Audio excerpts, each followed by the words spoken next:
From the wild, windswept heights of the Staffordshire moorlands comes a story that sounds too strange to be true. No, this time we're not talking about mermaids. We already covered those a few episodes ago.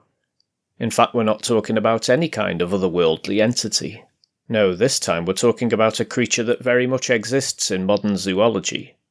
This is the true story of the Wallabies of the Roaches. This is the tale of the escape and unlikely survival of a herd of marsupials in the unforgiving Staffordshire countryside.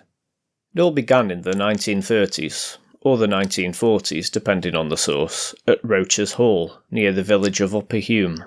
The hall was owned by Captain Courtney Brocklehurst, an explorer and big game hunter who had brought back rare and exotic animals from around the world for his own private menagerie. This wasn't unusual for the time, and several such private zoos existed across the UK. Among his menagerie were 5 Bennett's wallabies, small, red-necked cousins of the kangaroo, usually native to Tasmania and southeastern Australia. When the Second World War broke out, and the pressures of the time forced many private zoos in the country to close, the wallabies either managed to escape, or were released deliberately. However it happened, those 5 marsupials vanished into the rocky crags and thick woodlands of the Staffordshire moorlands, and they survived. In fact, they did more than survive. For decades, the wallabies thrived and grew in numbers despite the harsh terrain and weather conditions. By the 1970s, local walkers and climbers reported seeing them regularly across the Roaches and the Ramshaw Rocks area. At their peak, there may have been as many as 50 or more hopping freely through the hills, blending into the bracken and hiding amongst the rocky outcrops. It might sound like a folk legend, like one of those big cat sighting stories, but this in fact is not a myth.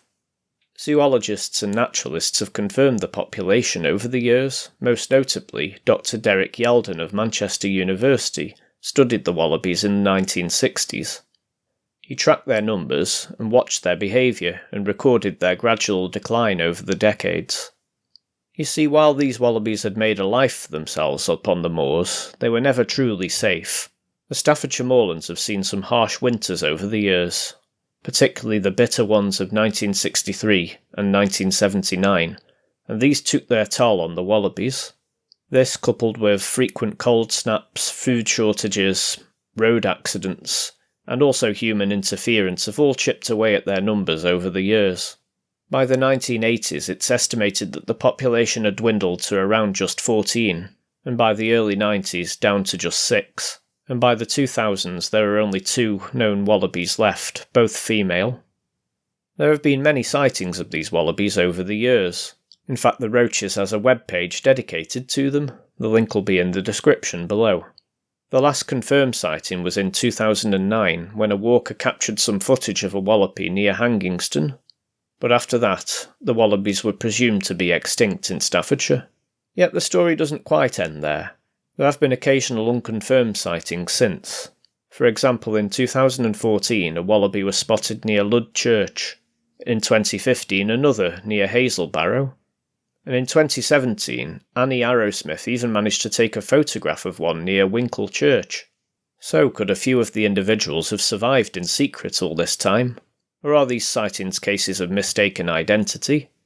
The photos aren't the clearest, so they could be a deer at a distance, or maybe a dog, or similar. It's really hard to say. But still the legend of the Staffordshire wallabies endures. They've become a part of the local folklore, a curiosity of the county's natural history. So enduring is their story that recently the Wares Wallaby sculpture trail has appeared across the moorlands, and indeed that's what inspired this video. This is a series of sculptures of the wallabies that pay tribute to these unlikely residents. They're found at various places across the Staffordshire moorlands, adjacent to many of its famous landmarks. While your chances of seeing a wallaby in the wild are possibly slim to none these days, should you be in Staffordshire and want a close encounter with a wallaby, you needn't be disappointed. Peak Wildlife Park near Winkhill has plenty of them, and you can walk amongst them too, though these ones are very much kept under strict supervision and superbly cared for by the staff, so they're very unlikely to escape and have to live in the wild like those unfortunate ones from the 1930s. So next time you're walking in the Staffordshire moorlands over the Roaches, keep an eye on the distance and listen for a rustle in the ferns. You never know what you might see out there. Thank you for joining us for this hopping mad episode of Curiosities of Staffordshire. Please like, share and subscribe if you're enjoying the channel's content. And I will see you again very soon.